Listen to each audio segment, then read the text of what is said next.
नमस्कार, स्वागत है आपका हिंदी व्याकरण के इस सीरीज़ में, जिसमें आज हम विराम चिन्ह पढ़ेंगे। विराम चिन्ह क्या होते हैं? जिस भी वाक्य के बाद हमें एक पॉज लाना हो, एक स्टॉप लाना हो, एक उसको हमें तोड़ देना हो, उसको हम विराम चिन्ह कहते हैं। ठीक है, पहला है हमारा पूर्ण विराम।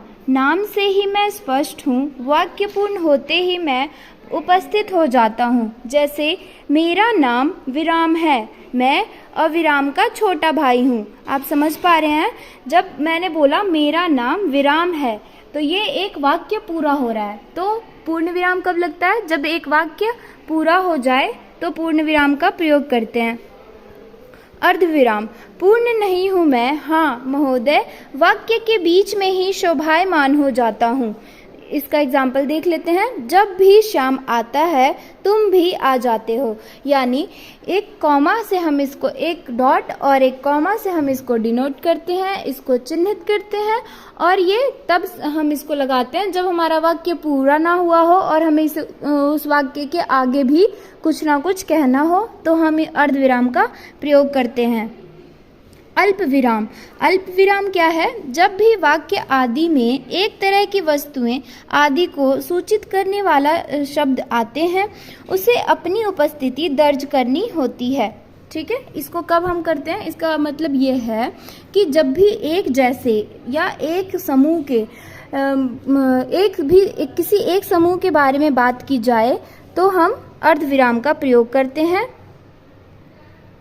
जैसे श्याम, राम और रहीम। इसके बाद जब श्याम और राम के बीच सब एक जैसे नाम है, सब ये व्यक्तिवाचक संज्ञा को डिनोट कर रहे हैं, तो हम इनका नाम हमने रख दिया श्याम, राम।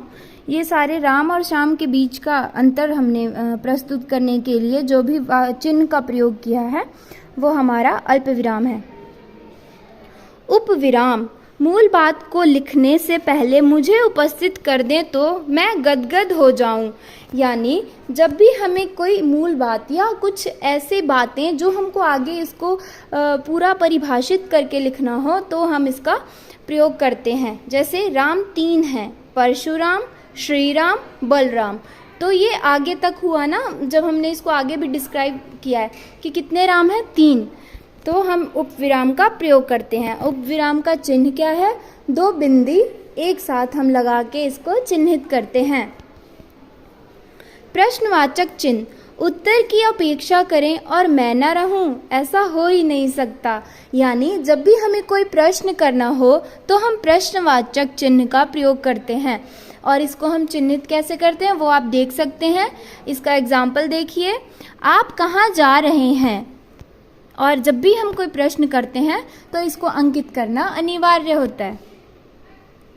विस्मय सूचक चिन्ह। वाक्य विस्मय भरा हो तो मेरी उपस्थिति प्रार्थनीय है। यानी जब भी हम कोई विस्मय भरा शब्द बोलते हैं तो उसके आगे हमें ये चिन्ह लगाना बहुत ही ज़रूरी होता है। जैसे अरे, ओहो, आ, ये सारे हमारे शब्द विस्मयादि बोधक शब्द हैं और इनके आगे हम विस्मयादि बोधक चिन्ह का प्रयोग करते हैं।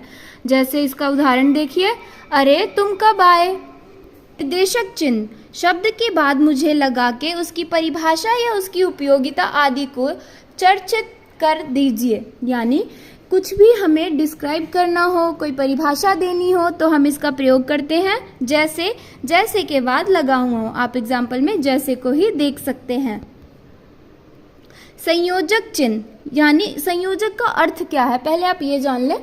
संयोजक का अर्थ ही है कि जोड़ना। किसी भी शब्द को, वाक्य को एक दूसरे से जोड़ने का जब कोई एक चिन्ह काम करता है उसे हम संयोजक चिन्ह कहते हैं। अपने भाई निर्देशक चिन्ह जैसा ही रूप है मेरा, पर है उनका आधा। यानी निर्देशक चिन्ह जैसा ही दिखता है, पर इसको हम आधा, वो उतना बड़ा नहीं लिख के हम उसको थोड़ा सा लिखते हैं।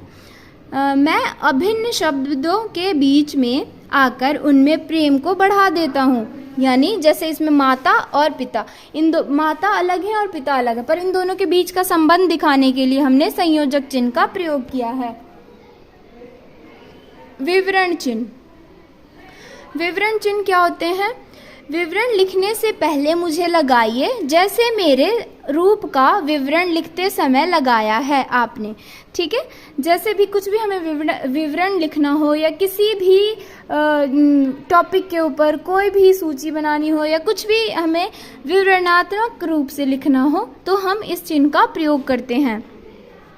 हमारा कोष्ठक चिन्ह, मैं अपने मुंह में उसी शब्द या शब्दों को स्थान देता हूँ जिसका संबंध मेरे पहले आए शब्दों या शब्द से हो।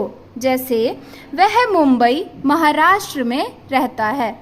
आप समझ पा रहे हैं, जब भी हमें किसी चीज़ को अलग से दर्शाना हो या किसी की परिभाषा के अंदर हमें कुछ एक वर्ड ऐसा लगे कि इसको कोष्ठक के अंदर रखना चाहिए या कोई ऐसा वाक्य है जिसमें किसी के कहे हुए वाक्य को हूबहू हमें लिखना होता है तो हम इसका प्रयोग करते हैं।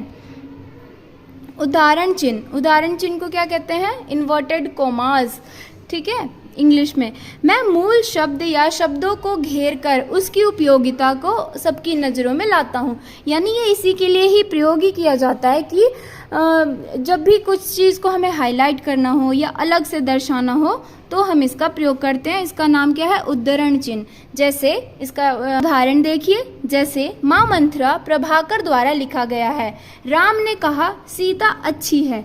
तो जब राम ने कहा, ये एक उन्हीं के वाक्य को उन्हीं के शब्दों में जब हमें कोई तीसरा बताता है या कोई दूसरा हमें बता रहा होता है कि राम ने कहा सीता अच्छी है, तो हम इस चिन्ह का प्रयोग करके और उस वाक्य को पूरा करते हैं। उसमें कुछ भी हमें हाईलाइटिंग की जरूरत हो तो हम इसका प्रयोग कर लेते हैं।